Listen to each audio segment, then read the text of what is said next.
2 గంటలు ప్రజల్ని ఇబ్బంది పెట్టి రోడ్డు మీద కూర్చుంటే కరెంట్ వస్తుందా? కరెంట్ ఎంత ప్రొడక్షన్ అవుతా ఉంది, మనకు ఎంత రావాలా, మనకున్న సమీపంలో ఉన్నటువంటి ఎన్టీపీసీ నుంచి ఏ పద్ధతిలో మనం కరెంటు తీసుకోవాలి, నియోజకవర్గానికి ఒక ప్రణాళిక అవసరం. ఎన్టీపీసీ నుంచి వచ్చేటువంటి కరెంటును మన రైతులకు 24 గంటలు సప్లై చేయాల్సిన జీవో ఉంది. కానీ నీకు తెలుసా లేదా అని నేను అడుగుతా ఉన్నాను. ఇక్కడ ఉన్నట్టు ఎమ్మెల్సీ గారిని అడుగుతా ఉన్నాను, ఎమ్మెల్యే గారిని అడుగుతా ఉన్నాను, నియోజకవర్గ ఎంపీ గారిని కూడా ప్రశ్నిస్తూ ఉన్నాను. 21 కిలోమీటర్స్ రేడియస్లో అంటే బై ఎయిర్ మైలేజ్లో ఉన్నటువంటి సబ్ స్టేషనే కాదది. కరెంటు 3-4 రాష్ట్రాలకు ఉత్పత్తి చేసే నేషనల్ పవర్ ప్రాజెక్ట్ ఉంటే కూడా దాని నుంచి కరెంటు తీసుకునేటువంటి దురాదృష్టమైనటువంటి పరిస్థితి ఉంది. కరెంటు తీసుకునేటువంటి అవకాశం లేకుండా ఈ పాలకులకు అవగాహన లేదని చెప్పి నేను చెప్తా ఉన్నాను.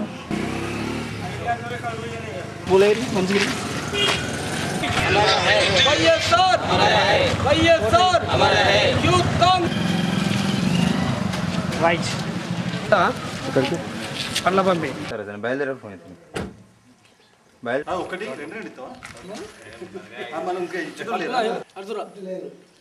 కొద్దిగా మంచిగా ఫ్రీ ఉండేది 22 లోపల.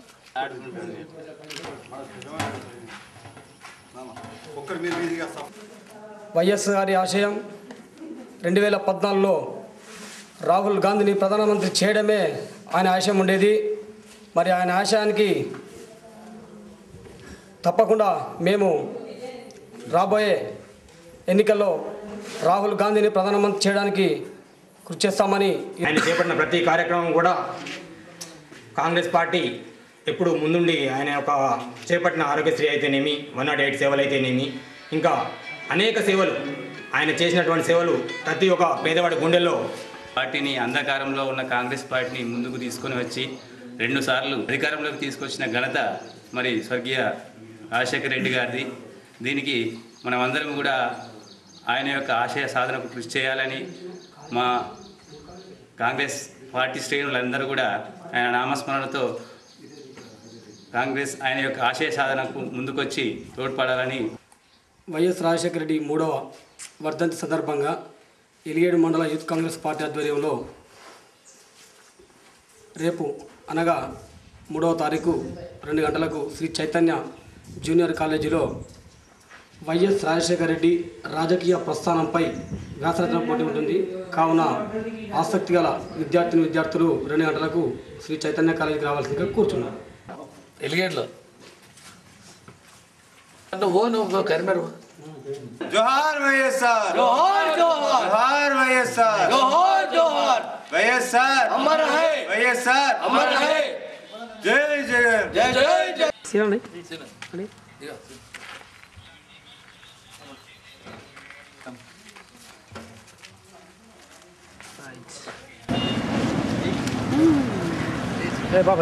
వైఎస్ఆర్, వైఎస్ఆర్, వైఎస్ఆర్, అమర్ హై వైఎస్ఆర్, అమర్ హై వైఎస్ఆర్, వైఎస్ఆర్, జై జగన్, జై జగన్, జై జగన్, జై జగన్. రాజశేఖర్ రెడ్డి గారి రెక్కల కష్టం మీద ఏదైతే ఉన్నదో కాంగ్రెస్ ప్రభుత్వం, మరి రాజశేఖర రెడ్డి గారు ప్రవేశపెట్టినటువంటి సంక్షేమ బడుగు బలహీన వర్గాలకు సంబంధించినటువంటి పథకాలన్నింటినీ కూడా మరి పేరు మార్చి మరి వాటిని నిర్వీర్యం చేయాలని చెప్పి కాంగ్రెస్ ప్రభుత్వం కంకణం కట్టుకున్నట్టు కనిపిస్తూ ఉన్నది. ఈరోజు కాంగ్రెస్ ప్రభుత్వం ఈ జనాదరణను చూసి జగన్మోహన్ రెడ్డి గారిని తీసుకొని వెళ్ళి మరి జైల్లో పెట్టడం జరిగింది సిబిఐ ఎంక్వైరీ తోటి.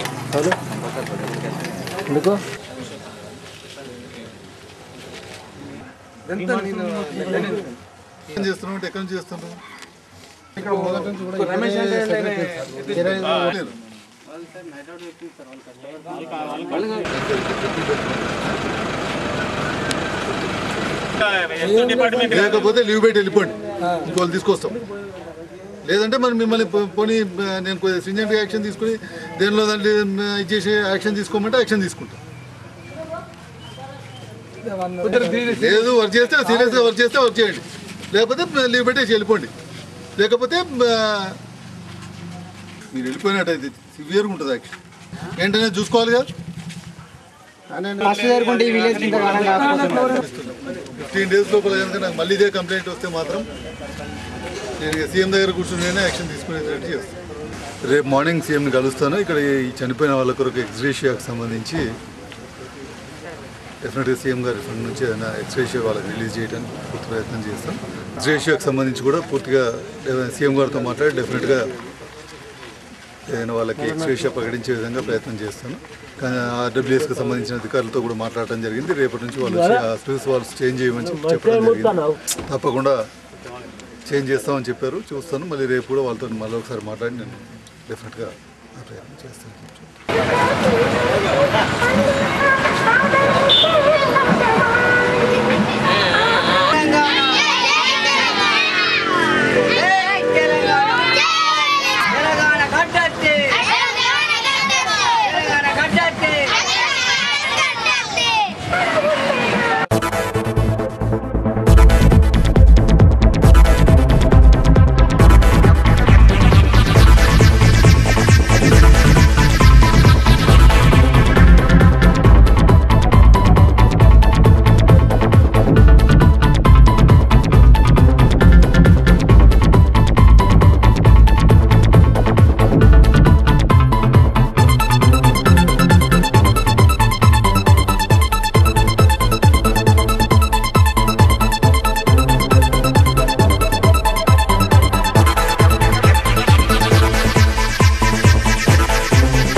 కులముతోని ఒక కులానికి ఉపయోగకరంగా ఉన్నటువంటి కుల వృత్తులు ఈనాడు నిర్వీర్యమయ్యేటువంటి పరిస్థితి ఏర్పడ్డది. దాదాపుగా నిర్వీర్యం జరుగుతున్నాయి. ఆంధ్రప్రదేశ్లో 80 కోట్ల రూపాయలు గీత కార్మికుల రూపకంగా పన్ను చెల్లించినటువంటి సంఘటనలు మనకు అది మీ యువకులకు తెలియనటువంటిది. ఈరోజు గీత కార్మికుల లోపల ఉన్నటువంటి ఐక్యత తీసుకురావడానికి అనైక్యత రావడానికి కారణము గీత వృత్తి నిర్వీర్యం అయిపోతున్నది. రానున్న రోజుల్లోపట ఎటువంటి రాజకీయంగా కానీ సమస్యాపరంగా కానీ అన్నీ కలిసికట్టుగా మనం ఎదుర్కొంటే అందరికీ అన్ని రకాలుగా మంచిగా ఉంటుందనే ఉద్దేశంతో ఈ కాన్సెప్ట్ ఏర్పాటు చేసుకొని అందరినీ ఒక దగ్గరికి ఏర్పాటు చేయడం జరిగింది. ఇంకా ముందు అన్ని విలేజ్లలో కూడా ఇట్లా చేయాలి. అందరికీ కూడా మేము అందరికీ కోఆపరేషన్ చేస్తాం. మేము ఏదంటే అది దేనికైనా ముందుకు వస్తామని. దేంట్లో కూడా ఏ జరిగినా కూడా రిజర్వేషన్ అయితేనే గౌన్లోళ్ళు చేయాలి, రిజర్వేషన్ అయితేనే చేయాలనేది కాదు.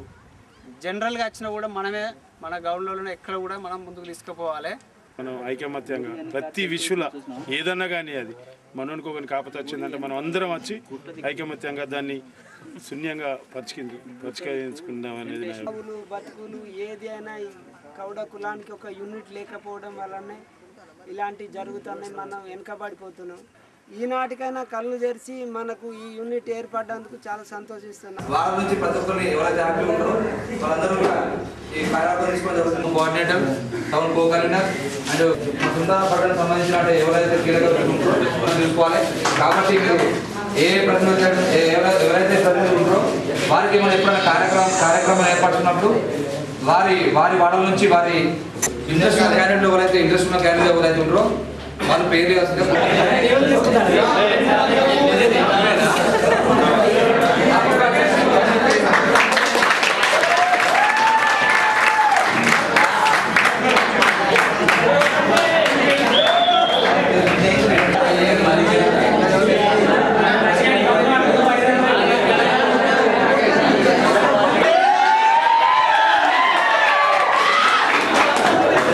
తెలంగాణ విద్యార్థి ఉద్యమాన్ని ఉధృతం చేయడానికి, ఉద్యమాన్ని ఇంకా విస్తృత స్థాయిలో సమీకరించడానికి మరి ఈరోజు సుందరాబాద్ పట్టణ స్థాయి విద్యార్థి జేసీ కార్యవర్గాన్ని ఎన్నుకోవడం జరిగింది.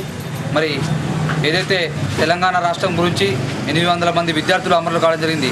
అమరవీరుల ఆశ సాధనకై మరి ఈరోజు 2009 నుంచి కానివ్వండి, మరి గత 1969 ఉద్యమం నుంచి కూడా విద్యార్థులు తమ ప్రాణాలను అర్పిస్తూ తెలంగాణ ఉద్యమంలో పాల్గొనడం జరుగుతుంది. అమరులైన విద్యార్థులందరూ కూడా కేంద్ర ప్రభుత్వం చేస్తున్న పరోక్ష హత్యలుగా మేము భావిస్తూ ఉన్నాం. మరి ఇక ముందు కూడా ఉద్యమాన్ని ఇంత ముందు చేయడానికి మా విద్యార్థి మండల స్థాయి సమావేశాన్ని కూడా త్వరలో ఏర్పాటు చేయడానికి సిద్ధంగా ఉన్నామని తెలియదు.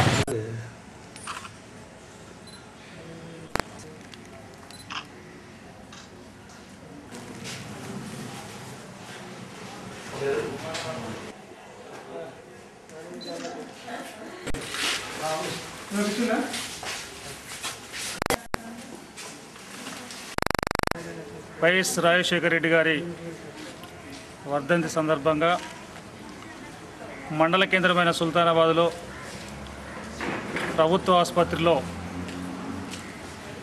పేషెంట్స్కి బ్రెడ్స్ ఫ్రూట్స్ పంపిణీ చేయడం జరిగింది. రాజశేఖర రెడ్డి గారు ఆయన మరణం ఈ రాష్ట్ర ప్రజలకే కాదు దేశ ప్రజలకే తీరని లోటు. ఈరోజు దురదృష్టవశాత్తు రాజశేఖర రెడ్డి గారు మృతి చెందిన తర్వాత ఈ రాష్ట్ర ప్రజల పరిస్థితి దారుణంగా తయారైంది. ప్రజల నుంచి అంటే భౌతికంగా దూరమైన ప్రజల హృదయాల్లో ఇంకా ఆయన సజీవంగా ఉన్నారు. ఆయన ప్రవేశపెట్టిన ఫీజు రియంబర్స్మెంట్ కానీ ఆరోగ్యశ్రీ కానీ 108, 104 కానీ పెన్షన్స్ కానీ ప్రతి ఒక్క పథకాన్ని అలా ప్రజలు గుర్తుపెట్టుకున్నారు.